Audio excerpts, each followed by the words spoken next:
Kisah Nabi Muhammad Sallallahu Alaihi Wasallam. Piagam Madinah. Piagam Madinah merupakan sebuah perjanjian tertulis yang dibuat oleh Nabi Muhammad Sallallahu Alaihi Wasallam untuk dipatuhi seluruh kelompok masyarakat.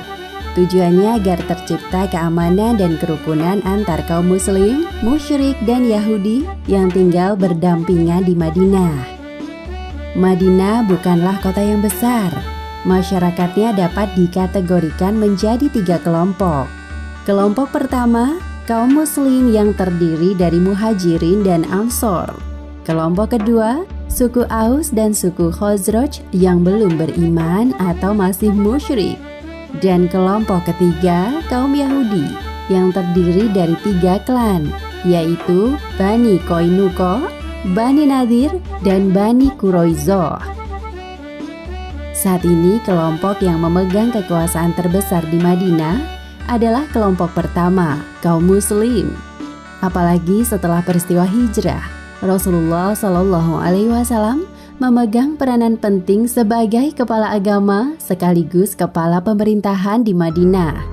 Namun tidak semua orang menyukai kepemimpinan Rasulullah. Seorang musyrik bernama Abdullah bin Ubay memendam kebencian terhadap beliau. Hal tersebut dikarenakan dahulu setelah perang Bu'ats, suku Aus dan Khazraj sepakat untuk mengangkat Abdullah bin Ubay sebagai pemimpin Madinah. Sial, harusnya aku yang menjadi pemimpin di sini, bukan Muhammad. Abdullah bin Ubay merasa impiannya sebagai pemimpin Madinah hancur sejak hari pertama Rasulullah menginjakkan kaki di Madinah. Kemudian Abdullah bin Ubay berpura-pura masuk Islam. Orang seperti Abdullah bin Ubay ini digolongkan sebagai orang munafik. Meskipun jumlah kelompok kedua ini tidak banyak, mereka selalu berusaha mencari cara untuk menjatuhkan posisi Rasulullah. Di hadapan Rasulullah dan kaum muslim, mereka pura-pura bersikap baik, namun dari belakang menyimpan dendam yang besar. Kelompok ketiga yang terdiri dari orang-orang Yahudi sulit dilunakkan oleh Rasulullah. Yahudi yang tinggal di Madinah bukanlah orang Arab asli, walaupun mereka hidup ala Arab, berbahasa Arab, dan mengenakan pakaian Arab seperti orang Arab pada umumnya. Bahkan secara terang-terangan, mereka menghina bangsa Arab dan menganggap bahwa hanya orang-orang Yahudilah yang paling hebat. Mereka memanggil orang Arab dengan sebutan ummiyin atau kaum yang tidak pandai baca tulis. Hai orang-orang ummiyin, kalian sungguh terbelakang. Orang-orang Yahudi menganggap bahwa diri mereka diperbolehkan untuk mengambil harta orang-orang Arab, sebagaimana telah disebutkan dalam Al-Quran Surat Ali Imran ayat 75. Dan di antara mereka ada orang yang jika kamu mempercayakan kepadanya 1 dinar, tidak dikembalikannya kepadamu, kecuali jika kamu selalu menagihnya. Yang demikian itu lantaran mereka mengatakan, tidak ada dosa bagi kami terhadap orang-orang ummiyin. Mereka berkata dusta terhadap Allah, padahal mereka mengetahui.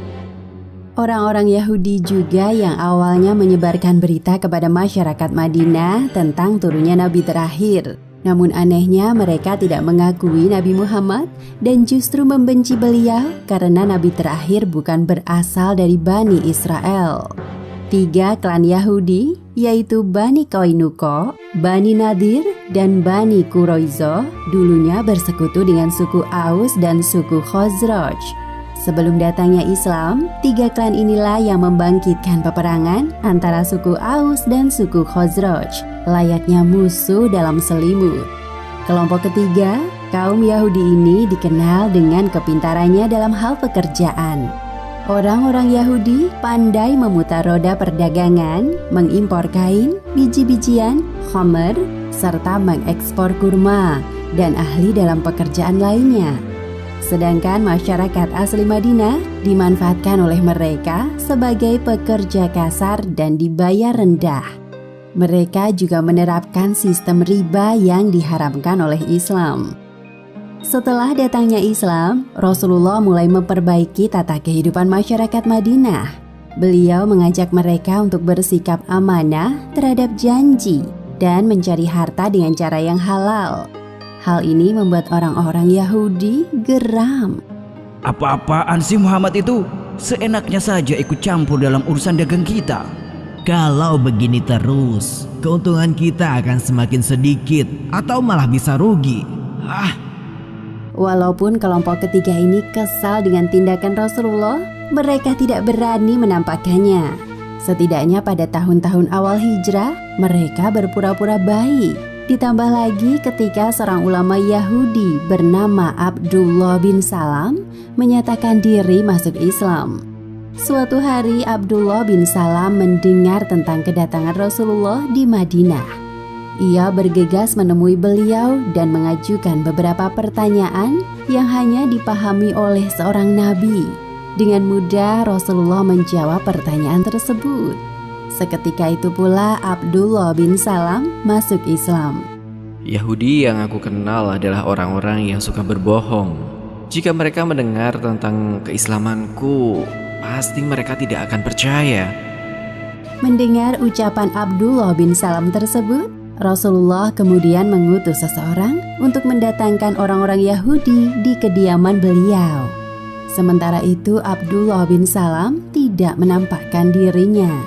Aku ingin bertanya, bagaimana kedudukan Abdullah bin Salam di tengah-tengah kalian? Dia orang yang paling banyak ilmunya di antara kami. Dia juga orang yang paling baik di antara kami serta pemimpin kami. Lalu Rasulullah melanjutkan pertanyaan berikutnya. Lantas, apa pendapat kalian jika sekarang ia masuk Islam? Itu tidak mungkin terjadi. Ya, dia tidak akan pernah melakukan hal itu. Aku sangat mengenal Abdullah dengan baik. Tiba-tiba Abdullah bin Salam keluar dari persembunyiannya dan bersyahadat di hadapan orang-orang Yahudi. Aku bersaksi bahwa tiada ilah yang berhak disembah selain Allah, dan sesungguhnya Muhammad adalah utusan Allah. Orang-orang Yahudi yang mendengar kesaksian ulama mereka seakan tidak percaya dan menyanggahnya. Tidak, engkau tidak benar-benar mengatakannya. Engkau pasti sedang berdusta. Keberadaan kaum Yahudi merupakan gangguan yang harus dihadapi oleh Rasulullah di dalam Madinah. Sedangkan gangguan dari luar berasal dari kaum musyrik Quraisy yang masih berupaya untuk menghancurkan kaum muslim, bahkan setelah mereka meninggalkan kota Mekah. Akibatnya kaum musyrik Quraisy mulai menghasut orang-orang Arab yang berkunjung ke Ka'bah untuk ikut mengucilkan kota Madinah. Menyadari permasalahan tersebut, Rasulullah tidak tinggal diam dan berinisiatif menulis sebuah perjanjian. Beliau sadar bahwa untuk berhadapan dengan kaum musyrik dan Yahudi tidak cukup hanya dengan lisan. Perjanjian tersebut dinamai Piagam Madinah. Beberapa di antaranya berisi tentang: pertama, setiap kelompok dibebaskan untuk beribadah sesuai dengan agamanya. Kedua, dilarang menyakiti dan harus saling membantu antar kelompok dalam menghadapi musuh dari luar. Ketiga, Madinah adalah kota haram atau suci yang tidak boleh dihuni tanpa izin masyarakatnya. Selanjutnya, apabila terdapat perselisihan antara penanda tangan perjanjian ini, maka keputusan dikembalikan kepada Nabi Muhammad. Demikianlah akhir kisah Piagam Madinah. Hikmah yang dapat kita ambil dari kisah ini diantaranya: pertama, hendaknya kita menaati pemimpin yang mengajak pada kebaikan serta hukum yang berlaku dalam sebuah masyarakat.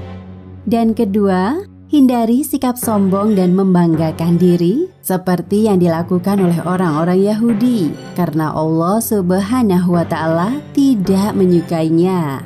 Wallahu a'lam bishawab.